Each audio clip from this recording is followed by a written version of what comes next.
What's good, y'all? Welcome back to the channel. It's your boy Huddy. Yeah, I know, long time. Been a long time since I dropped a video. Haven't been streaming.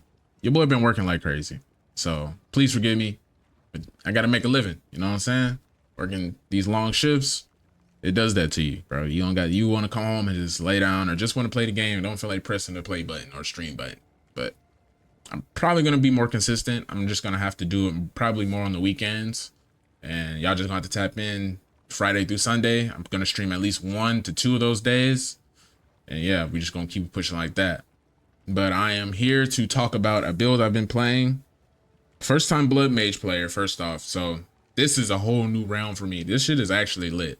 This is basically the build I'm using to farm for my 2 other builds I'm trying to get online. And shout out to Lexiu, because this is like a variation of his, or if not the exact same thing.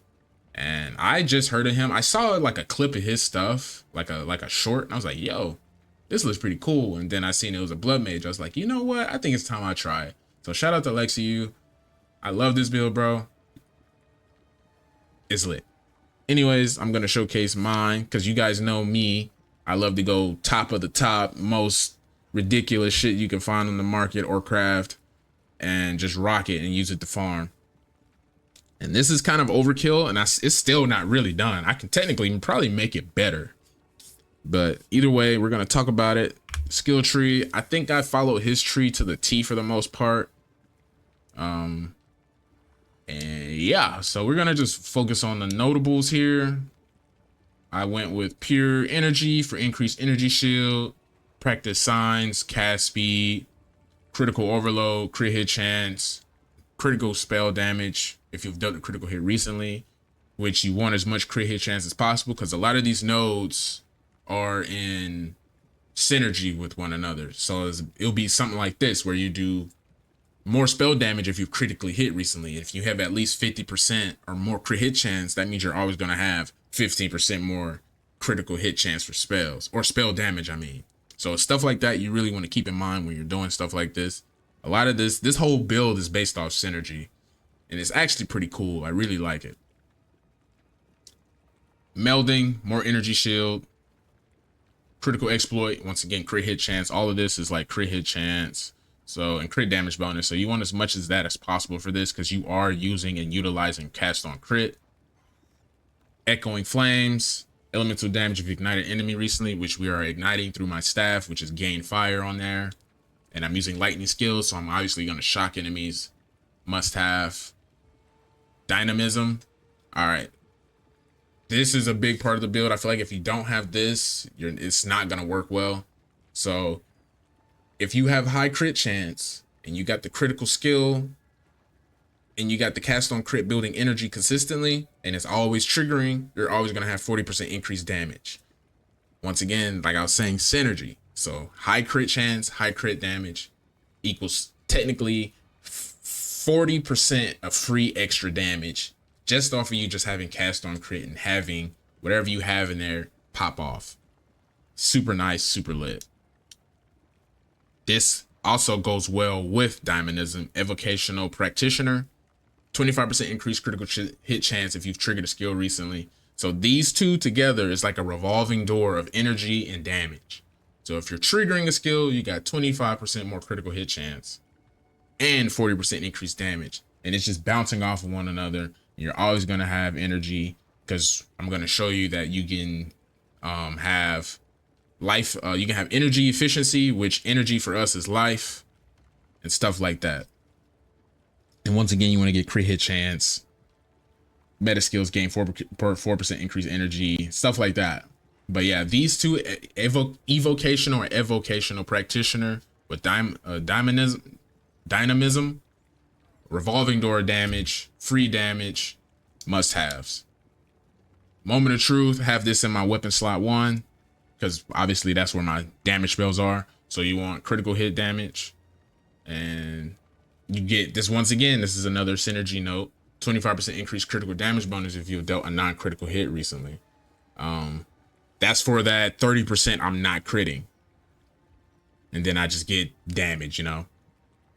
This is also crit damage, Crashing Wave. This is another notable. I say you must have 36% increased damage if you have dealt a critical hit in the last 8 seconds.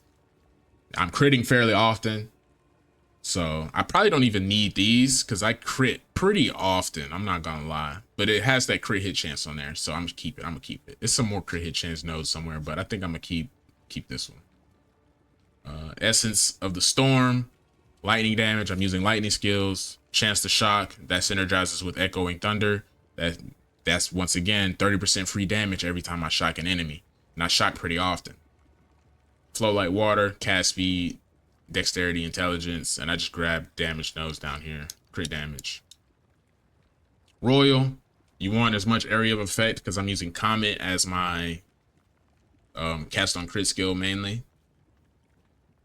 Sudden escalation, critical hit chance for spells, and then 8% increased cast speed if I've crit recently.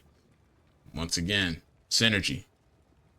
I have a Heart of the Well diamond here. I've had this one for a while. Never found a reason to use it. Was gonna sell it, but then I was like, I seen Lexi's build. I was like, you know what? Let's do it. And I got this, and yeah, it's okay. Secrets of the Orb. This is mainly for Orb of Storm. I have this equipped for Orb of Storm because I have Unleash on Orb of Storm, and Unleash drops an extra orb because it has 2 seals on it. We'll get into that when I get into the support gems, but I also went here for the cast speed and spell damage. Once again, we're a Blood Mage, Sacrificial Blood. So basically, increased cost of life, but I get 40% increased damage with spells that cost life. Can't beat that. Got this from Uber Arbiter. Got super lucky.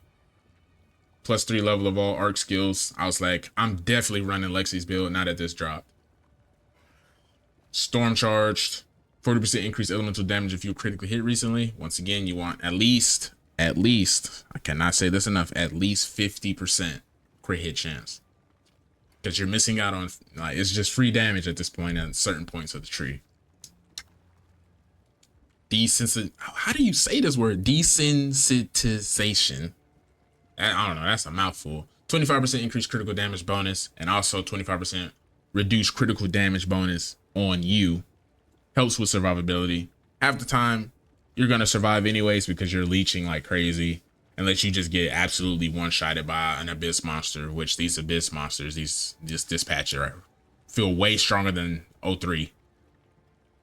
Blood magic converts all life costs, mana cost to life costs, obviously.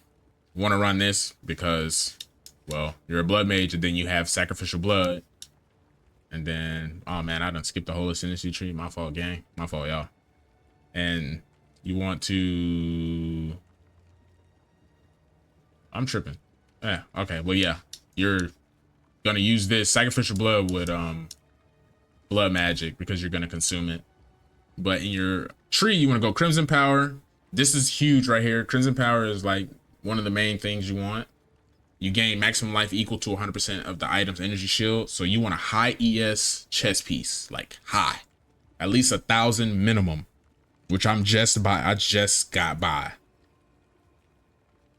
25% of life lost from hits is prevented. Then that much life is lost over 4 seconds instead. So instead of you getting freaking one-shotted, you lose 25% of it, or 25% of life from hits is prevented, and then that much life is lost over 4 seconds. So instead of you getting one-shotted, it just, that damage is now applied over 4 seconds.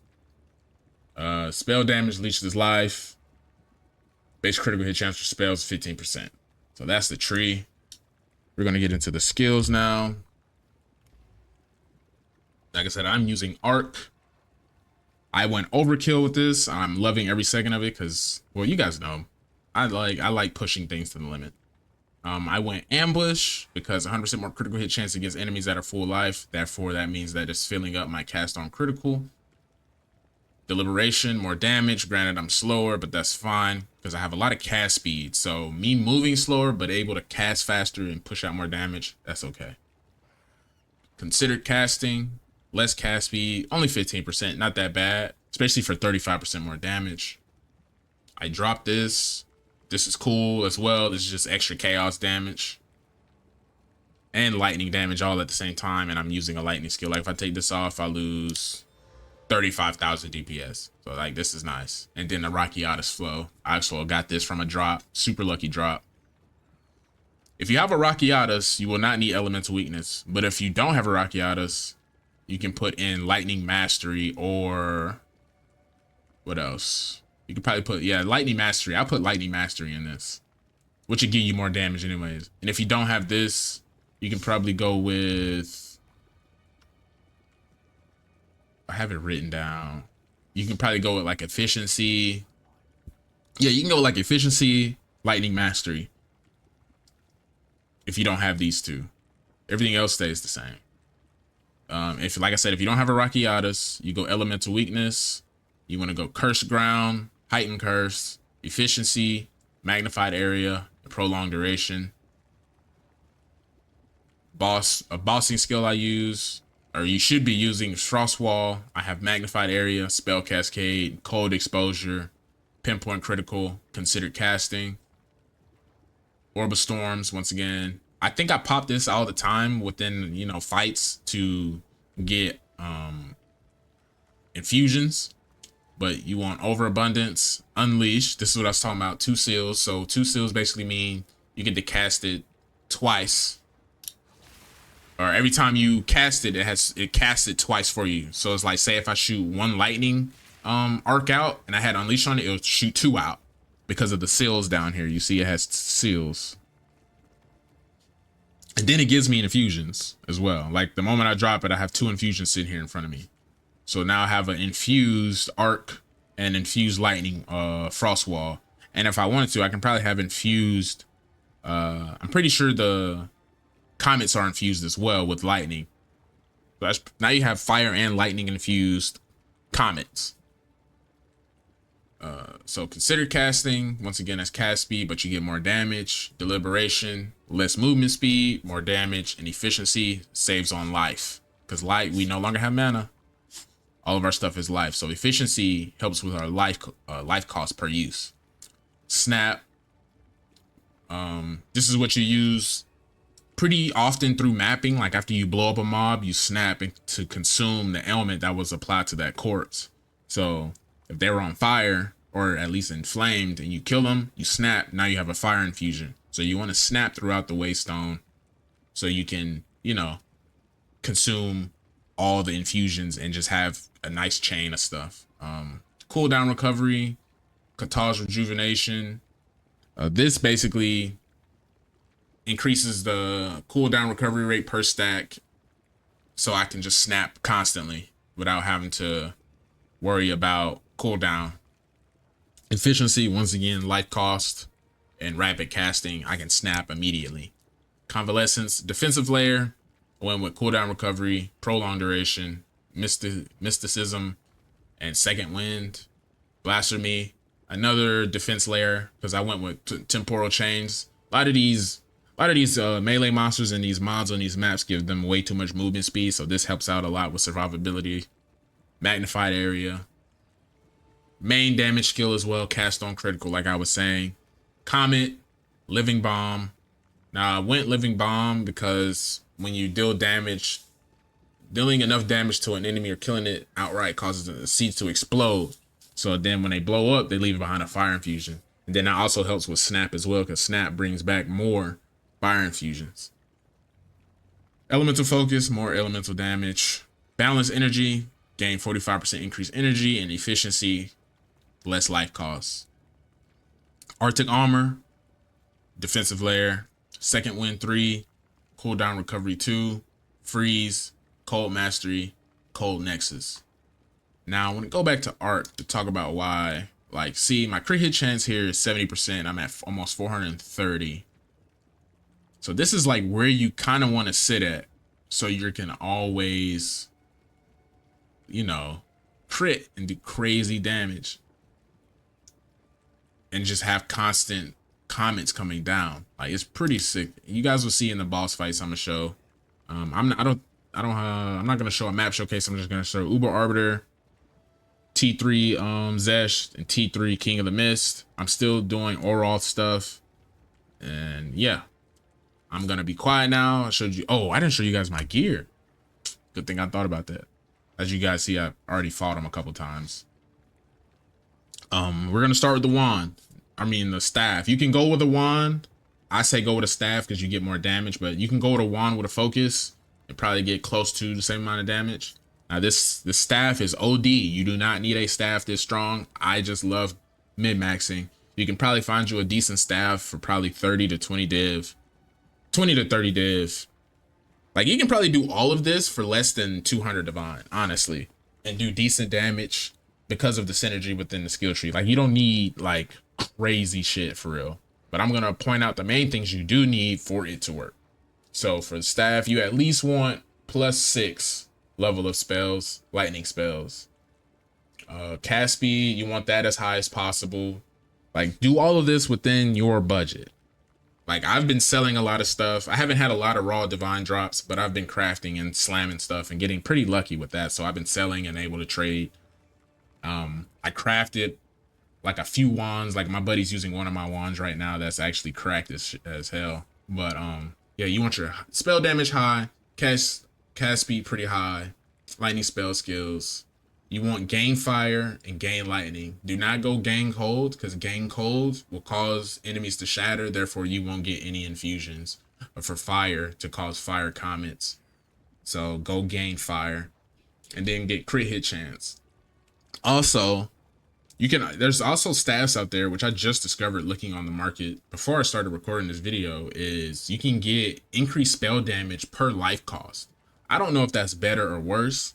I thought that was pretty interesting. If I can find one that's like decent for less than 50 div, I may try it to see if I tell the difference between that and just straight raw increased spell damage. My gloves, these are pretty shit. I'm not gonna lie to you, but I'm rocking them anyways because they have no ES. But I'm rocking them for the critical damage bonus, the life roll, the 60% increased psychic effect items. And in my sockets, I put a tech rod, gaze for 25% increased life efficiency, which is, once again, we don't have mana. We're using our life as our mana pool. So that's what this is for. Cast speed. Rings, I went with cast speed, reses, rarity on both my rings. So I would recommend the same. Soul Tether long belt, I feel like is a must-have, especially for us. We don't have evasion or anything, so we're pretty easy to get hit and, you know, blown up. So you will want this belt with no lose. Like you don't want no lose energy shield or lose health. You really just want leech. Excess life leech is applied to energy shield, int, and energy shield, and a minimum of 2 charms. So those are 2 things you want. Those are the things you really want to focus on this belt. This is how you are so tanky throughout mapping. Boots, these boots are okay. I went for psychic effects, energy shield, recharge rate. 2, I needed lightning res, life, energy shield, and 30% movement speed. Decent, right? Amulet, big part as well. Main things you want to focus on: spell damage, increase and level the spell skills, spirit, critical hit chance, global defenses, and critical damage bonus. You can probably get percent to increase maximum life on here as well to get your life higher, therefore you can cast more. But I've yet to be able to craft one of those, so we'll see. I'm still recombinating a lot of stuff. Let's see what happens. And I anointed preemptive strike. Preemptive strike works very well with ambush, because you remember ambush 100% more critical hit chance against enemies that are full life. Preemptive strike 100% increased critical damage bonus against enemies that are on full life. So those 2, once again, synergy, boom. Chest piece, once again, like I was saying, you want as much ES on your chest piece as possible because that is converted to your life. So you want at least a minimum, no less than 1,000 to get more health. That's what I recommend. I needed spirit, so I went with spirit, intelligence, energy shield. And I needed my reses. Helmet, I went with my reses and rarity. Increased energy shield. I threw in Idol of Eshta, increased efficiency. Needed that. Once again, that's helping me maintain my life pool. And that is my gear, people. I'll have a written guide for a mobilitics or a whatchamacallit, what's it called? Max roll. I'll have a max roll for this. I'll have it pretty descriptive. Basically, also, I'm gonna put it in the written guide too, but the leveling guide for this, literally through campaign and interludes and probably up to level 80 or 85 is when I say re-roll into this. I mean, you can probably do this build from the beginning of the game, but if you want a fast leveling process, like extremely fast, just do essence drain. Essence drain all the way up to maps. And then you start farming for the gear, or you start farming for other stuff to sell to buy the gear. Just essence drain all the way up to like level 85, 80. And then you can just swap over, and it's a smooth transition that way. Or you can just try to do this whole build throughout the campaign, interludes, etc. Up to you. I just recommend essence drain because essence drain is just one of the smoothest leveling processes in the game, honestly. So I'll have a max roll. I'm about to showcase the bosses, and yeah, I hope y'all enjoy. I'll see you at the end of the video.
there, people, is the end of the video.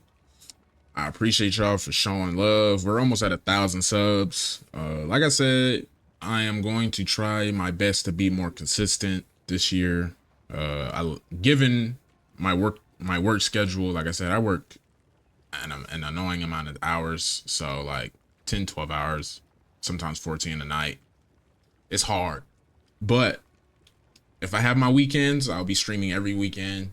At least one day out of the weekend, I should be streaming. Once again, I appreciate you guys for showing me love and support. We're almost at 1,000, so if we can get to 1,000, I'd be lit. And yeah, appreciate y'all once again. Love y'all. See y'all on the next one. Peace.